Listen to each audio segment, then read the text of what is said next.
For months, the skeptics had been relentless.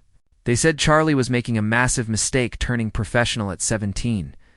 They claimed he was getting ahead of himself, that he didn't understand the gap between junior golf and professional golf, that entering professional competition before his brain had fully developed and before he had years of competitive experience was a recipe for disaster.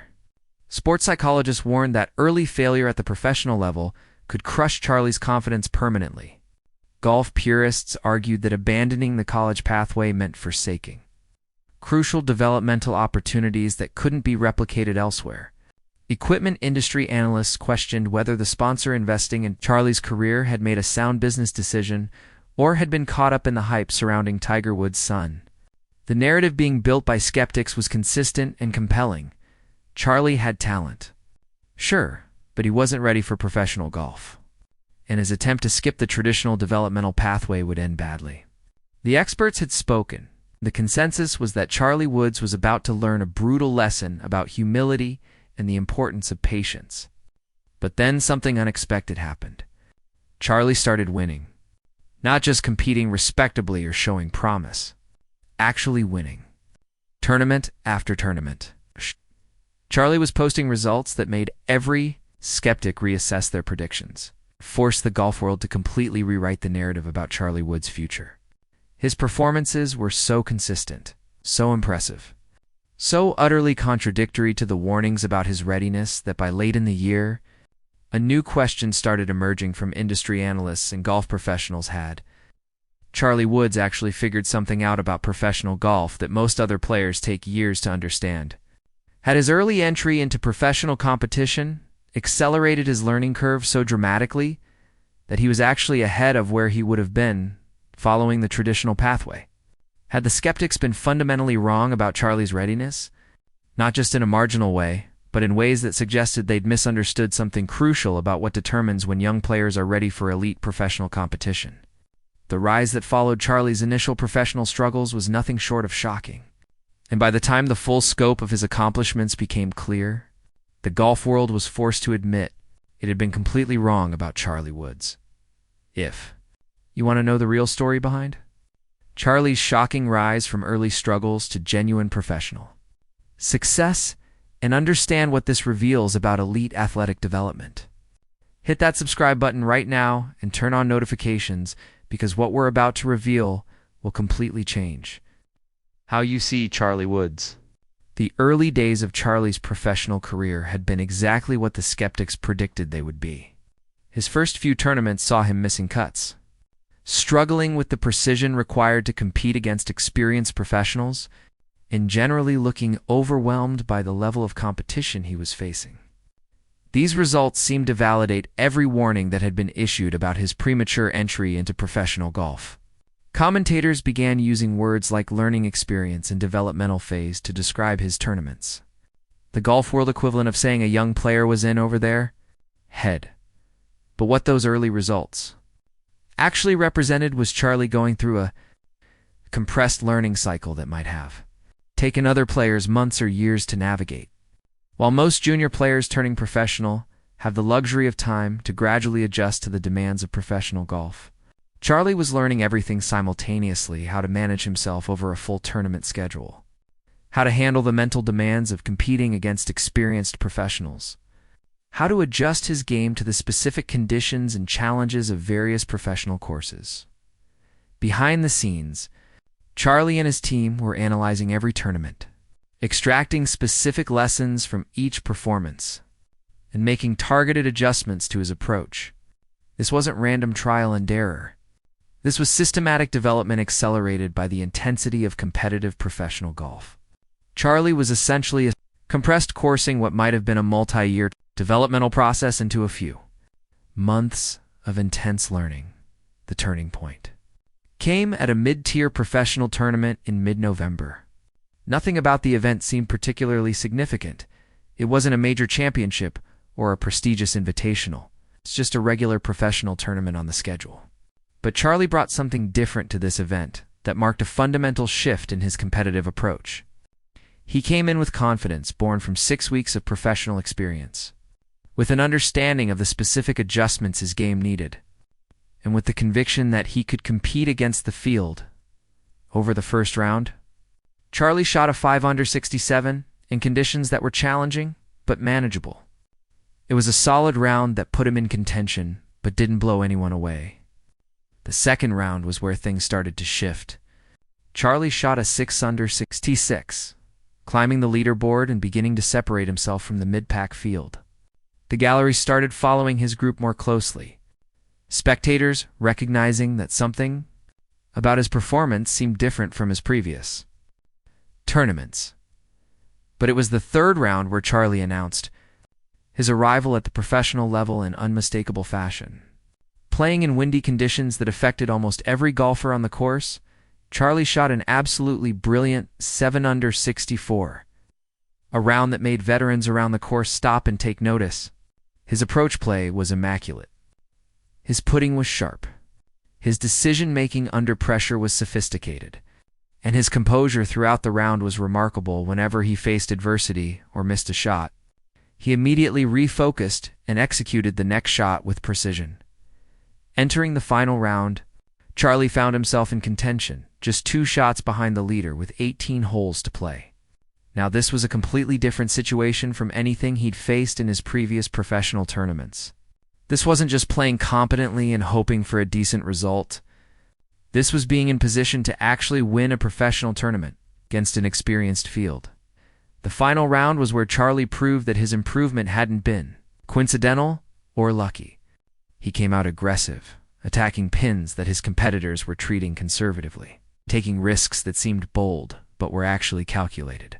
Charlie shot an opening 9 score of 4 under 32, pulling into the lead as his playing partner struggled with the pressure and conditions. The back 9 became a masterclass in championship golf. Charlie didn't just maintain his lead, he extended it. He made clutch putts when he needed them. He recovered from mistakes with incredible composure. He treated each hole as a fresh opportunity rather than getting caught up in the magnitude of the tournament or the pressure of potentially winning. When Charlie's final putt dropped into the cup on the 18th hole, he'd posted a 5 under 67 and won the tournament by 3 shots. It was his first professional victory, and everything about the win suggested it wouldn't be his last. The margin of victory was substantial. His overall scoring for the tournament was excellent. His performance under pressure had been exemplary. The win was so clean, so decisive, so impressive, that it left no doubt Charlie had fundamentally broken through to a new level of professional golf. Tigers' reaction to Charlie's victory was captured on the broadcast and revealed just how significant this moment was for him. Tiger was watching from home, and when Charlie made the final putt to seal the victory, Tiger's face showed an expression that combined pride, amazement, and validation of his confidence in his son's abilities. In subsequent interviews, Tiger discussed watching Charlie win and feeling something he hadn't experienced in years: the thrill of watching a golfer he cared about deeply achieve something special through their own efforts and abilities. The golf world's response to Charlie's victory was immediate and comprehensive. Media outlets that had been publishing skeptical takes about Charlie's professional decision now pivoted to exploring what his victory meant. Golf analysts who had questioned his readiness now discussed the sophistication of his competitive approach and the maturity he displayed throughout the tournament. Equipment companies that had been curious about the sponsors' investment in Charlie now saw confirmation that their assessment of Charlie's potential had been absolutely correct. But what made Charlie's victory particularly impressive wasn't just the tournament win itself. It was what it revealed about his learning curve and his capacity for growth. Charlie had gone from struggling in early professional tournaments to winning a professional event in the span of roughly 6 weeks. That kind of accelerated development suggested that Charlie wasn't just making up in talent for his lack of experience. He was actually learning faster and more comprehensively than most players, possibly because he was forced to compress his learning curve into an intense time frame. In the weeks following his first victory, Charlie continued his rise. He won another tournament a month later, this time under even more impressive circumstances. The second victory came at a higher profile event with a stronger field, and Charlie's performance in that tournament was even more dominant than his first victory. He led the tournament after 36 holes, extended his lead on day 3, and won by 5 shots, a margin that suggested superiority rather than luck. With 2 professional victories under his belt, a growing reputation as an emerging star, Charlie was invited to compete in increasingly prestigious events. He played in a PGA Tour event on a sponsor's exemption and finished respectably in the middle of the field, a result that would have been considered disappointing if not for the context of him competing against the best golfers in the world while still technically a teenager who'd been a professional for less than 4 months. The narrative shift in how media covered Charlie was dramatic and complete. Where previous coverage had questioned his decision and his readiness, new coverage positioned him as a remarkable young talent who had figured something out about professional golf that most players took years to understand. Golf analysts began discussing what made Charlie different: his ability to learn quickly from experience, his composure under pressure, his willingness to attempt aggressive shots when situations called for it, his maturity in handling success and failure. Other young players who had taken the traditional pathway, going through college golf before attempting professional competition, watched Charlie's rapid rise and began questioning whether the conventional wisdom about athlete development was actually optimal. If Charlie could turn professional and win professional tournaments within 6 months, maybe the college experience wasn't as necessary as people had assumed. This started a broader conversation in junior golf circles about whether the traditional developmental pathway was holding back elite talent that might flourish in professional competition sooner. College golf coaches had to reckon with the fact that recruiting elite players had become more difficult. Players who might have once viewed college as the obvious next step after junior golf were now considering whether professional competition might be a better option. Some coaches adjusted their approaches, emphasizing the academic and developmental benefits of college while acknowledging that the most elite players might legitimately be ready for professional golf sooner than conventional wisdom suggested. The equipment manufacturer that had backed Charlie's entry into professional golf saw their investment completely. Validated by his success, the company had taken a calculated risk on an emerging talent, and it had paid off spectacularly.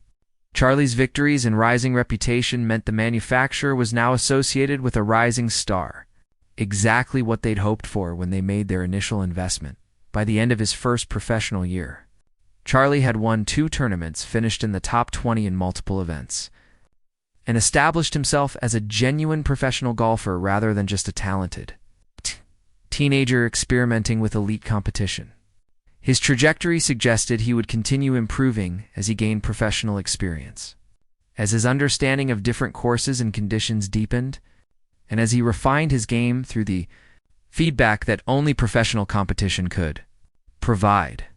The golf world that had been so skeptical of Charlie's decision to turn professional early was now forced to admit it had been fundamentally wrong. Charlie hadn't failed because he lacked readiness. He'd succeeded because he possessed exceptional talent, remarkable composure, and the ability to learn and adapt faster than most players. His rise from early struggles to genuine professional success had proven that age and conventional developmental pathways weren't the only factors that determined when a player was ready for elite professional competition. Tiger, watching his son's emergence as a professional golfer, reflected on how completely Charlie's early career had unfolded differently than almost anyone had predicted. He discussed how Charlie's success had validated his own confidence in his son's abilities, and how it had been humbling to watch Charlie figure out professional golf so quickly, suggesting that Charlie was developing as a player in ways that might eventually rival or exceed Tiger's own early professional development. The story of Charlie Wood's shocking rise wasn't just about one young player's early professional success.